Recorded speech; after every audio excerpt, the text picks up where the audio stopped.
So what's next for Kylie? I know you just came out with your Oh, podcast. Like, what can the people look forward to?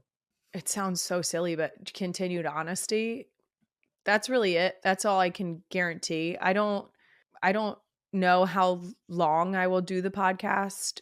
It depends how our lives shake Mhm. out. We're still trying to navigate retirement and what our new schedule looks like.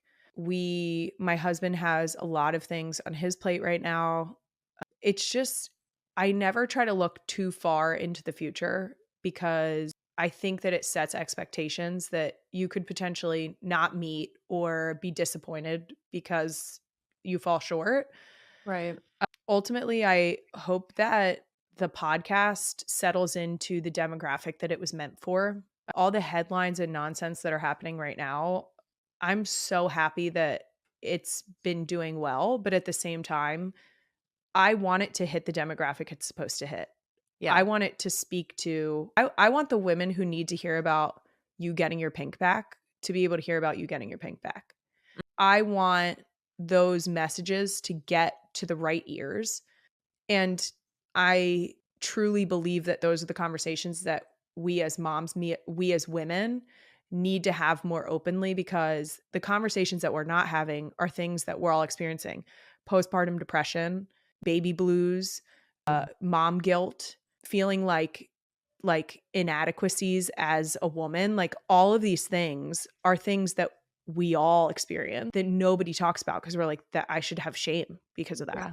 And I think that's been one of the things over the past year is there's like a TikTok trend going around and it's like, "Oh, I didn't accomplish anything this year." And I'm like, "Wow." Like I spoke about postpartum depression. I spoke about getting my pink back. I spoke very transparently and candidly about motherhood in a very real sense. And yeah, I'm really excited for your podcast because I do think it will find the audience and I think people are going to find community in it.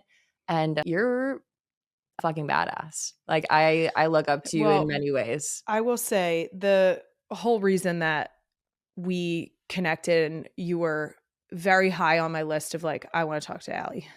Get Allie on the podcast It's now. a huge compliment, thank you. Well, no, because I am so grateful for those transparent conversations that you are having, and especially the way that you put it out. So, you putting it out in short form on your social media makes it easily digestible for women, because how much time do we have? You know what I mean? Exactly. But then to be able to spark that sort of corner of the internet of comfort for Mhm. women who can then tuck in for your podcast Yeah. is so beautiful. And again, we need to have these conversations. Like, you openly talking about postpartum depression is something that strikes me deeply, because I have had periods of my life where I truly believe I was experiencing postpartum. I know with Wyatt that I had severe baby blues. Like, Mm. we left the hospital and I was like, this, so you're telling me this is mine. Yeah. And for the first, I always tell people the biggest milestone for me with Wyatt was when she could smile, and on purpose, Mhm. because it showed that there was a connection. Yeah. Most people will take their baby home and it's this sensationalized social media of, look at how beautiful my baby is. No, my baby cried from bewitching hour at 8 p.m. until 4 a.m. if I wasn't holding her or she wasn't on my boob. We It's were not on the same, we were not cool. Okay. well, the comment that people say, like, "Oh, the moment I met my daughter, like, it was game over." And, like, obviously, the moment I saw my daughter for the first time was a beautiful experience, Yes. but it was also terrifying. It was scary. Horrific. And the first few weeks, like, I feel like I blacked out. I feel like there are points in the first few weeks postpartum that I don't remember, and it's like, you don't see that on social media. You see, That's like that's self-preservation is what that is. That is, survival.